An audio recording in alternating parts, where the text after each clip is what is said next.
Chapter 5. Full Contact. Alex focused on the glowing red screen, expressionless. He was calm. He was ready. A small white rectangle popped up, and the following text scrolled from right to left. Push the power button on the headphones and put them on. Alex complied. "Do you hear me?" A voice asked. Alex could hear, but this time the voice was different.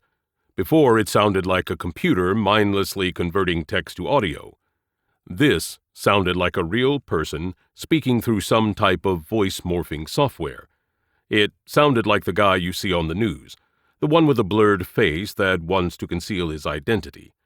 Deep, garbled, and somewhat demonic, this voice sounded far creepier than the last. Alex typed "yes" on the keyboard. "No need to type your answers," the devil voice replied. "I can see and hear you." The hair on Alex's arm stood on end, but he maintained his composure. "I assume I'm speaking to Howard?" Alex asked. "Yes. I assume you're no longer skeptical about my offer." "Correct. The $524,000 bank balance took care of that," Alex replied. 524,000. It should have been closer to 565,000. Hold on." There was a moment of silence. Then Howard spoke again. "You checked your balance before the final deposit showed in your account. Today's deposits now reflect the entire $550,000 that this project will pay. Would you like to log in and verify?" "No, but thanks. I don't have any reason to doubt that it's there," Alex replied. "Just to be honest, though, I would like to say how uncomfortable I am with a lot of this. The idea that you just accessed my bank account like it was nothing is pretty hard to get my mind around. I just want to get that out there, okay? I mean, I don't suppose anything should surprise me at this point, but I'm not used to feeling like somebody can just hack any of my passwords and go through whatever they want." "Alex, there are a couple of things that you need to understand before we begin. This first point is the most important, so pay very close attention. Are you ready?" "Yes," Alex replied in a serious tone. "I do not speak lightly. If I tell you something, I mean it. You must not underestimate the gravity of anything that I say to you. Take my words literally and very seriously, because if you do not, much of what you need to understand will be nearly incomprehensible. Are we clear on that point?" "I think so." "I think so is not good enough. Tell me what you think I mean." "You're basically telling me that you're a straight shooter. You mean business." "It's much deeper than that, Alex. Let me try again. I'm going to share things with you about reality that will contradict nearly everything you intuitively believe is true. Inaccurate beliefs that you've picked up over your lifetime. Basic assumptions you have about how the world works. They are wrong and must be eliminated. The only reason you were shocked when I accessed the computer in your basement is because you're living in a false reality. You're living in what we call the illusion. It's also why you were shocked when I deposited $500,000 into your account, and just now, when I easily accessed your banking details. If you were living in the real world, Alex, the world I occupy, none of these things would have surprised you. You would have known they are as easy and common as making a phone call. When I say that you need to take my words literally and very seriously, it means you must not allow your preconceived notions of reality to interfere. It will be difficult at first, because you have been raised in the illusion, and your mind is a product of that illusion. However, unlike most human beings, you do possess the capacity to recognize reality if it is shown to you. That is all I'm going to do. I'm going to show you reality. Your job is to accept it. For instance, When I tell you that I will make deposits and end your skepticism, you should trust that it will be done. When I say that your entire life and worldview is about to change forever, you should prepare yourself because it is true. Do you understand?" Alex shifted uneasily, mesmerized by Howard's garbled voice and surreal message. He felt like he'd already slipped into a new reality, one where he was out of body and just an observer.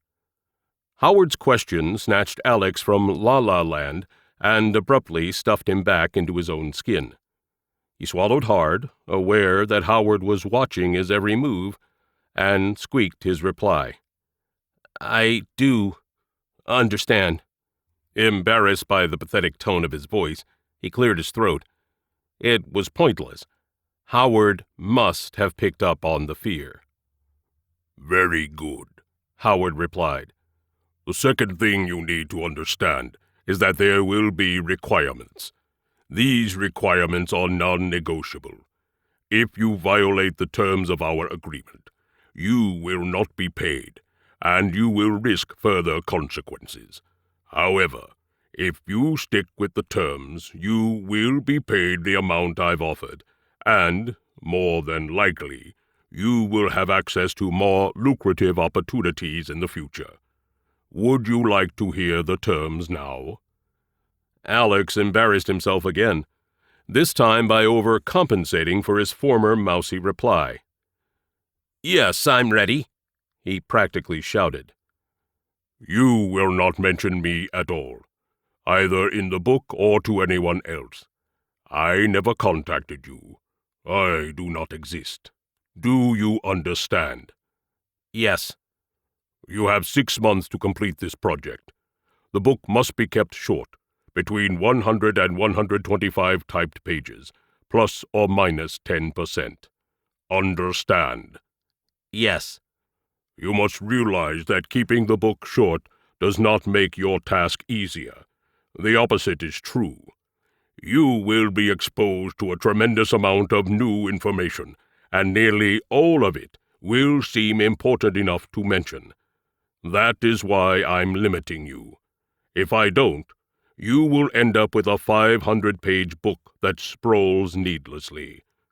The low page count will force you to choose the most compelling arguments in support of 2 main themes." "What are they, the 2 main themes?" Alex asked. "Okay, Alex, this is your first test. You need to deeply consider what I'm about to say to you. Are you ready?" "I am." "The main theme is this. There is only one law, the law of power. Say that back to me." Quickly and without thought, Alex repeated, "There is only one law, the law of power." "Say it like you mean it. Think about the implications of what I just told you.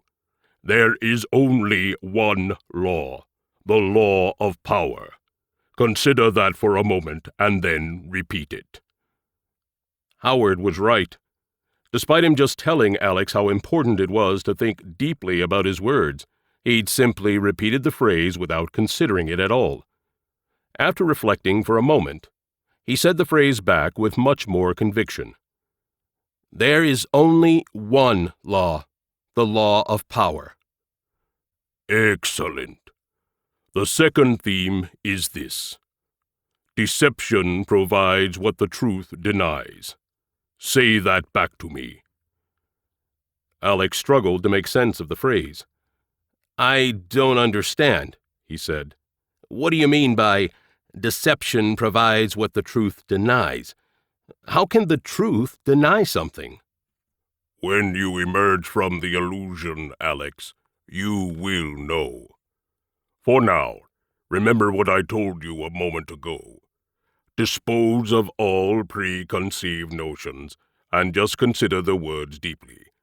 When you feel you can do so, repeat the statement as though it were your own." Howard's voice slowed to a crawl and became more deliberate. "Deception provides what the truth denies. Alex took a deep breath, cleared his thoughts, and considered the words uncritically. He drew another deep breath and exhaled slowly. Once more, with his chest out and his shoulders back, he filled his lungs to capacity, slowly exhaled, and then whispered the phrase to himself. Deception provides what the truth denies. Alex had never whispered while his ears were covered. The headphones created an eerie effect, like a ghost voice speaking inside his head. What the truth denies, the ghost whispered to him again. A hint of understanding presented itself. It was profound.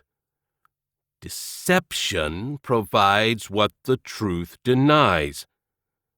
Alex took another deep breath, and, with his lungs full, spoke the words as if he'd just come to an amazing realization. Deception provides what the truth denies.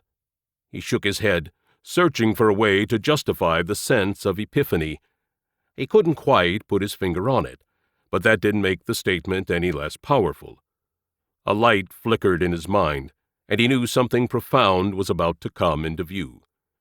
The unease he'd felt just a few moments earlier gave way to exhilaration. Howard watched silently. A satisfied smile crept across his sagging, lifeless face. "That's crazy!" Alex exclaimed. "That's really crazy. I've never experienced anything like that before. I really felt something.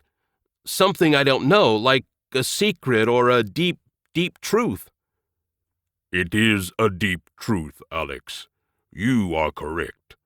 It is a truth the dominant class has used to maintain power for thousands and thousands of years. Today, we rarely use the words in that form. We speak more in terms of pretext for our policies, but the sentiment is exactly the same. Pretext for policies? Alex repeated. Can you tell me a little more about that? We will discuss everything in greater detail over the next few days. Don't worry, you will see clearly soon enough. First, you need to accept the terms of our agreement, including the requirements for the project. If you have any questions before you accept, ask me now. Can I spend any of the money you wired into my account? No, you cannot. The deposited funds will be gone by the end of the day. You will be paid when you deliver an acceptable manuscript. How do I know you'll accept the manuscript? Alex asked. Do you understand the requirements? Yes, but what if it isn't good enough? What if you feel I didn't do a good enough job? I've read your writing, and I know your mind. I have no doubt that if you stick to the terms, you will deliver an acceptable manuscript. I will have final say on editing, but that isn't your problem. You deliver the manuscript. I'll take care of the rest, including the agreed-upon payment. Now, do you accept the terms? Alex finally found the courage to ask the one question he'd wanted to ask from the beginning. Why me, Howard? Out of all the people in the world, why did you choose me? Howard had no intention of telling Alex that he was his father, no intention of distracting either of them from the task at hand. And that is all it would do. It would distract them both. Raised in the illusion, Alex would falsely assume that Howard had feelings toward him because he was his son. Howard, raised in the real world, had no use for such feelings. In the real world, the world of the dominant few, family wasn't an important word. It provided no measure of what truly mattered among the elite: loyalty. That was one of the first lessons Howard's father drilled into his head as a child. Disloyalty to power and privilege was the highest crime, and expanding power and privilege was the noblest cause. Howard's father died over 2 decades earlier, but his voice lived on in Howard's head.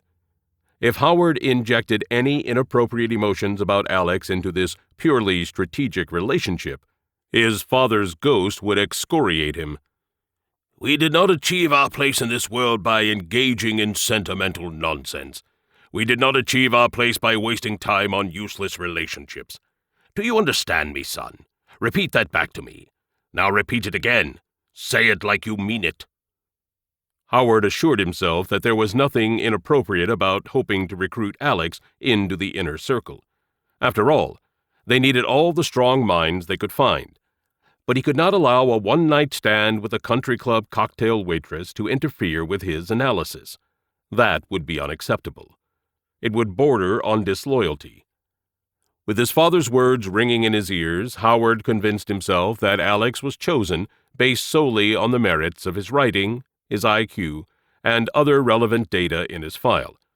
He convinced himself that Alex showed the most promise of all the other candidates he'd considered.